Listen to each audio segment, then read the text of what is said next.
Thank you for staying with us. World Malaria Day takes place on the 25th day of April every year. Now, the day is celebrated to highlight the global efforts to control malaria, as well as celebrate the gains that have been made. However, the World Health Organization has launched an effort to stamp out malaria in 25 countries by 2025. Very ambitious, you would say. A good number of countries perhaps have been able to achieve, a lot of that. How well have we done and how far do we need to go? Let's take on a couple of guests that we have with us here. Mr. Chukwu Okoronkwo is Director and Head Advocacy, Communication and Social Mobilization for the National Malaria Elimination Program in the Federal Ministry of Health, along with Mr. Okefu Oyale Okoko, who is Deputy Director, Integrated Vector Management of the National Malaria Elimination Program, NMEP, in the Federal Ministry of Health. Gentlemen, thank you very much for joining us this morning for this discussion. So, well, we have been at this for quite a while. Let me begin with you, Mr. Okoronkwo. How far so far? I mean, we've been talking about stamping out malaria since 1948. And right now, the program that we have on our hands, correct me if I'm wrong, is one that is supposed to stamp out malaria between 2017 and 2022, and that is next year. So how far so far? Thank you very much, and thank you for having us here in this particular program. Yes, we've made some significant progress in the elimination of malaria. Of course, we are still at the control stage, unfortunately, but we've made some significant gains.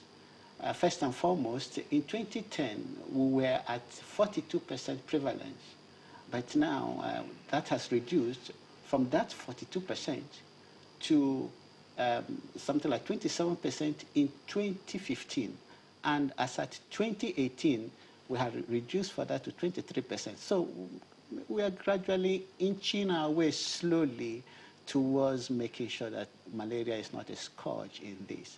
And of course, to go with all these, there are significant indicators, progress in several indicators that we have seen over time, whether it has to do with usage of net, whether it has to do with pregnant women using preventive medicines, whether it has to do with seeking of care, especially by the very vulnerable group, and here we're talking about under fives, we've seen some significant improvements. But we're still not there. We're still not out of the woods. We are not going to be eliminating malaria by 2022, definitely not. We are not going to be eliminating malaria by 2030. It does not seem very likely given all that. But we have also seen, when we look at the totality of the states, we have also seen that there are significant progress in some states. For example, in Lagos, the prevalence in Lagos is practically less than 1% or less than 2%. So of all the states, Lagos is making very good progress. Of course, we want to deep dive to understand what is happening in that particular area, but it's one of our star states as far as malaria control is concerned. So we have been making good progress. Well, Mr. Koko, perhaps there are some things that people need to know about the malaria elimination program.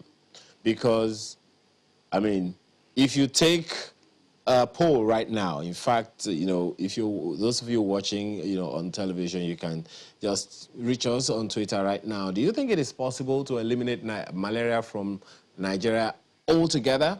You can just, let us know that on our Twitter handle at Sunrise CTV. But in the meantime, Mr. Okoko, perhaps there are some things that people need to know about this malaria elimination program. We have been at it for many, many years. What is it that people need to know? Perhaps because people don't know it, so they are not able to take ownership of it and consequently play their parts. Okay, thank you so much. Indeed, what people need to know about the malaria elimination program, first of all, that this is the program that has the mandate to coordinate all the activities that are related to delivering all the interventions that will get us on track to eliminating malaria.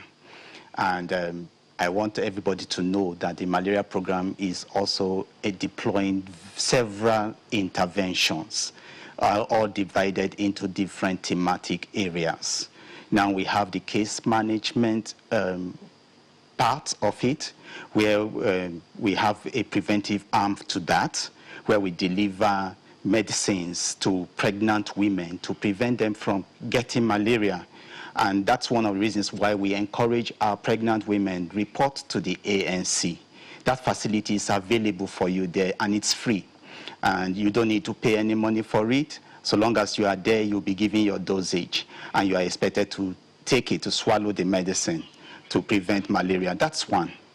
We also have the seasonal malaria chemo prevention.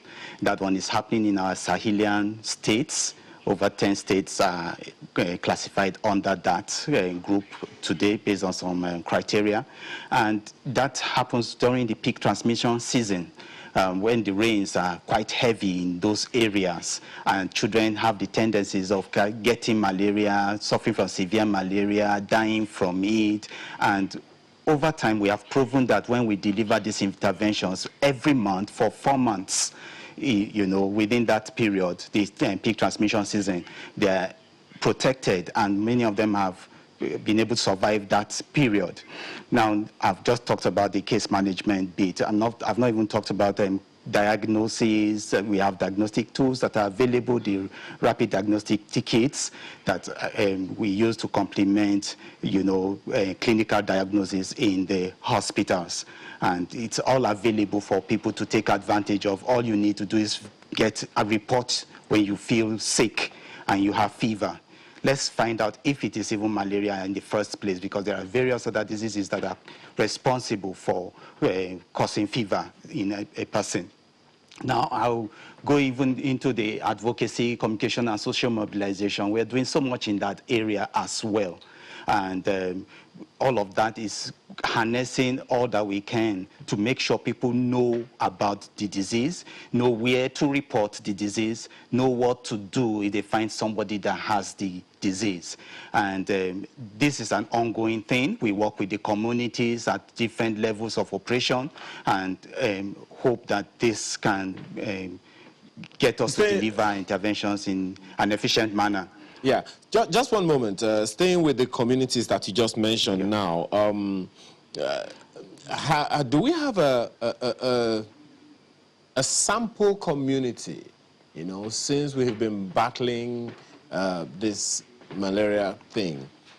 Do we have a community that we can say, okay, we want to make this a sample community that say, we will eliminate malaria completely from this community as a sample of how malaria can be eliminated from every community in the country? Perhaps the inability or shortfall we've had is because it's so global that we look at it, you know, as such a big problem, and indeed it is, such that perhaps if we have a sample community that we focus on to eradicate it and then replicate the sample that we have in that community all across the nation. Have we ever given thought to that? Well, maybe not in the way you have put it, but we have a lot of different pilot activities that are ongoing.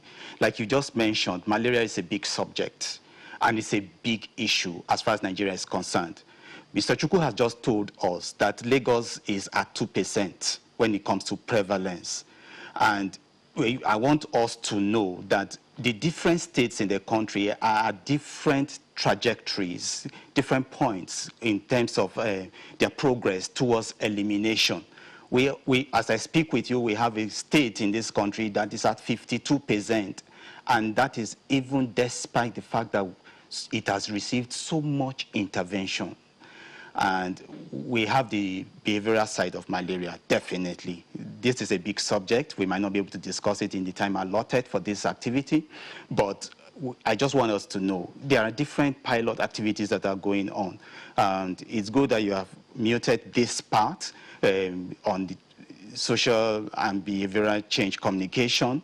We'll maybe have a pilot community where something is being done, but we have things like the interpersonal communicators and all of that spread across some states in the country which are receiving support today. The interpersonal communicators are people that have been engaged in the community to deliver malaria interventions on a door-to-door basis.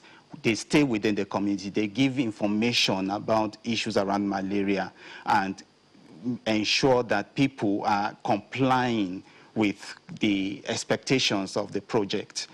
So, so far, except if Mr. Chukwu will have something to add to that.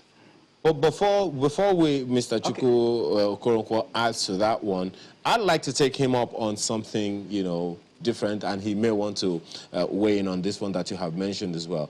Well, Mr. Okoronkwo, Mr. Okoko mentioned the fact that people should go to certain designated places to discuss, you know, malaria and all of that. But you know, as well as I do, that so many people will be like, hey, come on, it's malaria. It's been with us for ages. How do we tell people who are used to a particular way of treating malaria? Malaria, you know, it's a killer disease, but people don't even see it that way.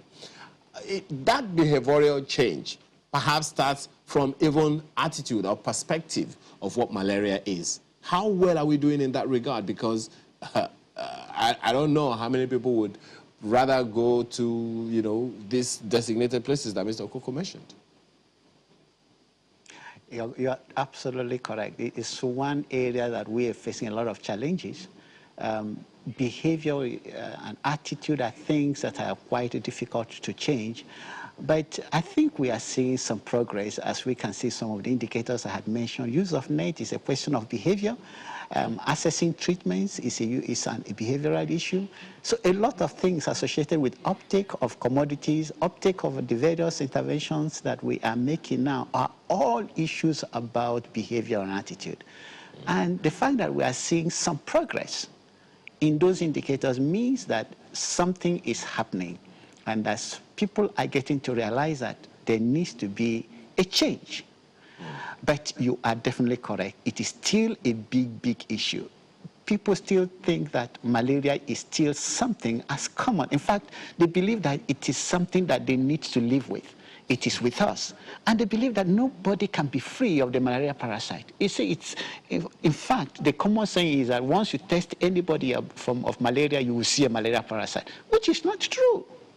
So, but this is a part and parcel of the targeted interventions we are trying, SBC issues we are trying to get across, you know, targeting various groups, subgroups, to be able to drive home this message. And that's part of what we are doing as part and parcel of the celebration of the World Malaria Day. So we are trying to make sure that we develop targeted messages and try to address specific subgroups so that we start that change starting from somewhere, especially in the most vulnerable group. Well, Mr. Okoronkwo, just one moment. Just a moment before you make that quick. There's something you said about Lagos the other time, and Mr. Okoronkwo has already also reiterated it, and that's the fact that the cases of malaria in Lagos has grossly reduced. Do you want to tell us, and you said that, you know, Lagos is your star case. Do you want to tell us how Lagos, or how you were able to achieve that in Lagos, or how Lagos was able to achieve that feat? Okay, thank you very much. Lagos may have achieved that feat. We are yet to understand the various intermix of factors that contributed to that drastic reduction. We know definitely there are issues that has to do not just with behavior issues, but also with developmental issues. We think development may have caused quite some bit to the reduction in prevalence. We also think that the fact that you have a uptake, that there is a big increase in uptake of commodities in Lagos is cosmopolitan area, people are enlightened, they know what to do. When we look at some of our indicators that has to do with uptake of interventions, Lagos comes out well in most places, except maybe in the use of net. So we see that there were other interventions also that they do, for example, issues about screening of houses, which is very familiar with as a head of IVM, other things, use of aerosols that people do in order to make sure that mosquitoes are killed. All these interventions, all this mix, I think may have contributed to that drastic reduction. But as I said earlier on, that one of the first statements I made, that we are yet to take a very deep dive into the situation of Lagos to understand all the causative factors that made this possible. But we have an idea of some of these issues that may have contributed to the reduction. So now, if you want me, let me also take on the issue about the sample village. We'll come to that particular one that you talked about. Okay. Well, we need to take a short break. We'll be right back.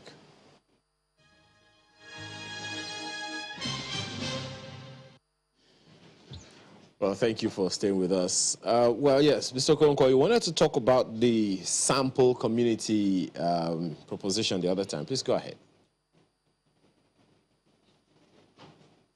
The fact that one of our stakeholders, the private sector, is a critical stakeholder in malaria elimination, is also thinking towards that concept of having some sample areas where they can do certain interventions.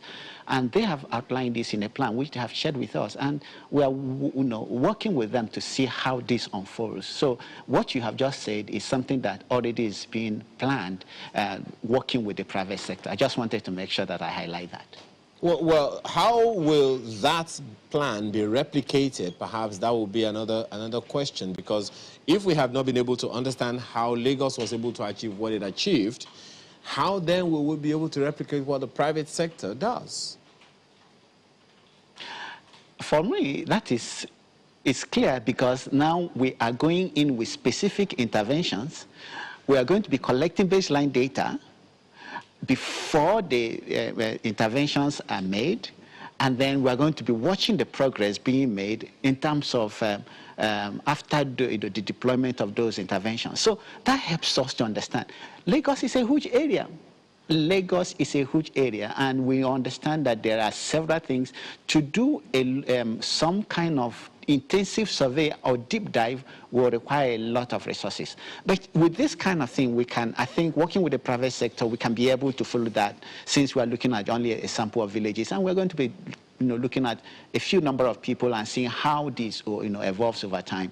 There's a deployment of something they call indoor residual spray. We'll be going to look at issues about intervention, other intervention that has to do with case management, diagnosis and case management. We're going to be looking at issues around behavior change and following up on all these issues and seeing how that is happening.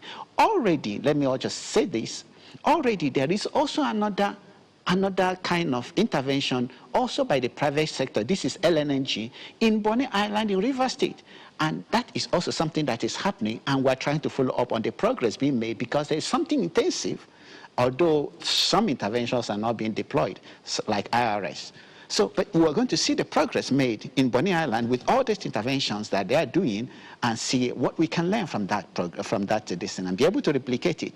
But in the case of the private sector, the plan is to deploy a whole lot more of interventions, and we should be able to track that. Okay. Well, the Bonny Island example that you gave, for instance, Mr. Koronko, one of the questions, that might be interesting to get an answer to is, from your understanding of what needs to be done, how long do you think it will take to eradicate malaria from a community, from a particular community completely? It depends on interventions. Let me give you straight one quick answer. There is one effective intervention that once it is deployed, it crashes malaria. That's been proven. That is scientifically correct. And that is the indoor residual spray. Once we're able to deploy indoor residual spray, just in the course of 1 year, targeted in, like we were talking about, for example, in a community, by the time we are looking at that community, we're going to be seeing a reduction in prevalence even in the course of that particular year. Looking at maybe in terms of over 2 years, if we continue in that, then of course we are going to see a lot much more. I won't want to say eradication, elimination completely, but we're going to be almost seeing maybe very close to something that we're seeing in Lagos in a period of 1 to 2 years.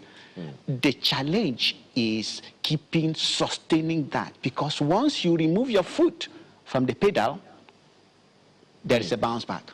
Okay. So it is that sustenance of this IRS that is important, and its cost is very costly.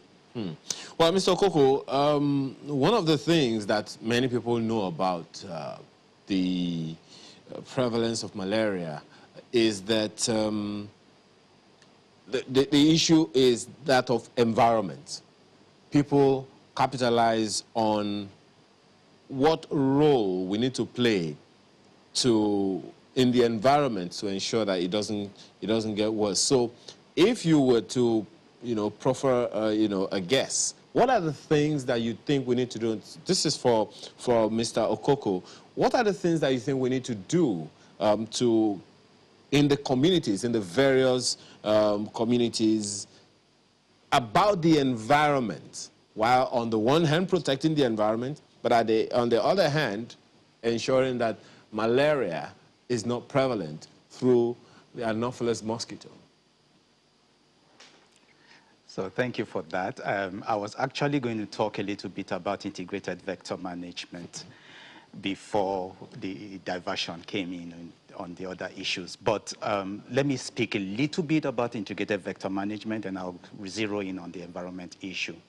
And under the integrated vector management arm of the malaria elimination program, what we are doing is that we are attacking the vector. We are trying to make sure that human vector contact is as limited as possible. And we have various interventions that have been recognized and itemized in our national strategic plan. One of them is the mass distribution of ITNs, insecticide-treated nets, which a lot of people call LLINs as well. We do that periodically in different states, and we're also giving these ITNs on a routine basis at health facilities to pregnant women that come at their first visit and the children that complete their immunization. They get one free net at that point in time. Now we also recognize the indoor residual spray. Like Mr. Chukwu has stressed repeatedly, it has been proven to be very effective. It's a core intervention in some countries, just like a distribution of mass ITNs is a core intervention in Nigeria. And now we are listing it as a complementary intervention as well in areas where we think it's feasible and will not pose any challenge. Now we also have the lava source management. The lava source management is the core thing that is directed at the environment. It has two arms. We have the environmental manipulation and we have the environmental modification.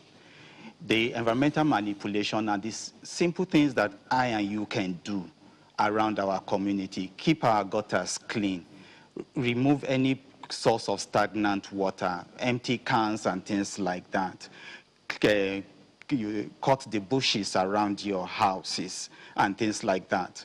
We expect that every individual would be able to at least deploy this kind of means to protect themselves from malaria. Now, in the environmental modification bit, this is more a bigger project, and that's where probably the government, the private sector, and philanthropic organizations are called upon.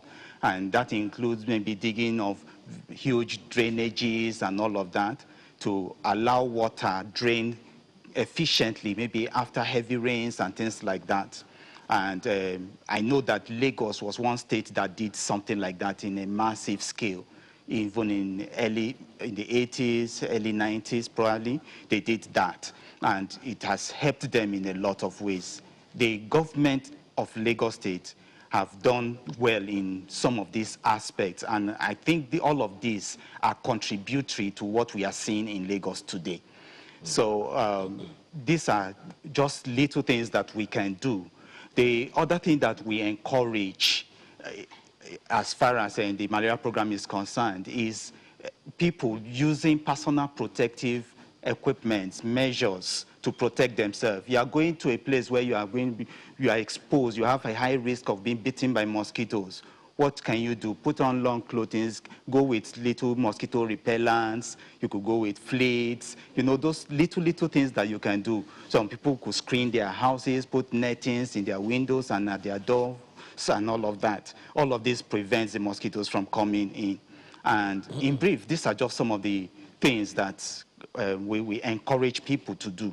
Well, you may want to expatiate a little more on that, Mr. Okoko, because a message just came in now from David Folorunshojo on Twitter, who says people live in slums. And that's why I mentioned, of course, you've talked about the environment a tiny bit, and some might say that some things that you have mentioned, they are to attack the threats. But perhaps protecting the environment might be a way of preventing the occurrence altogether. So when this young man says people live in slums, is there anything that government should be doing or is doing about that? Yeah, so one of the things where we have also categorized in the different interventions we are giving is also taking a consideration of urban slums, like we call them. Yes, a lot of people live in slums. In fact, the majority of our people probably live around those areas. And one of the things we still encourage, it still has to do with the behavior. And keeping the environment clean is an important thing. Yes, the slums are unorganized. They probably don't have drainage systems across the entire place and things like that. But it now behoves on those that live in those places. You ensure that you don't have places where puddles of water will gather to encourage the breeding of these mosquitoes. These are little things you can do, whereas the government can take its own position to ensure that issues around town planning are properly put in place before people can move into a particular area. We see issues about demolitions happening these days, and it's all because places have not been properly planned and people just moved in and occupied the place. So the little things you can do for yourself, we encourage you to do it. Keep your environment clean. Cut the bushes around your house. Ensure that water does not gather. And receptacles that can keep water, make sure that they are not hanging here and there around your environment. Those are simple things that an individual can do and that can add on to your protection at the end of the day. All right, well, Mr. Okoronkwo, the question that I would want to put to you now, in the light of tomorrow being World Malaria Day, is especially about the theme for the year. The theme for the year is Zero Malaria. Draw the line against malaria. Carrying people along is definitely an issue, and that's so happens to be right under your purview. So what are we doing to carry people along in this year's theme of Zero Malaria? Draw the line against malaria. Thank you very much. We are doing several things to carry people along to ensure that we disseminate. And one of these is what you are helping us to do right now, which is also to make sure that people understand that malaria is a big threat in the country. May I emphasize before I go back to the issue that you've raised, that we're talking about 61 million cases in Nigeria. We're talking about Nigeria being, one out of 4 persons that have malaria lives in Nigeria. We're talking about 1 out of 5 deaths due to malaria or malaria-related issues is in Nigeria. You know, when we are talking about malaria and death, there are about 409,000 deaths globally. out of which 23% of that is in Nigeria. It's a serious issue. 61% of that number of deaths has to do with children less than 5 years, which means that about 28 children less than 5 years die as a result of malaria. Now, that's serious. I'm talking about globally. In Nigeria, we're talking about 11 persons dying every hour due to malaria or malaria-related issues. That is how serious malaria is and should be taken that. So, and we are trying to make sure that we convey this message through several channels.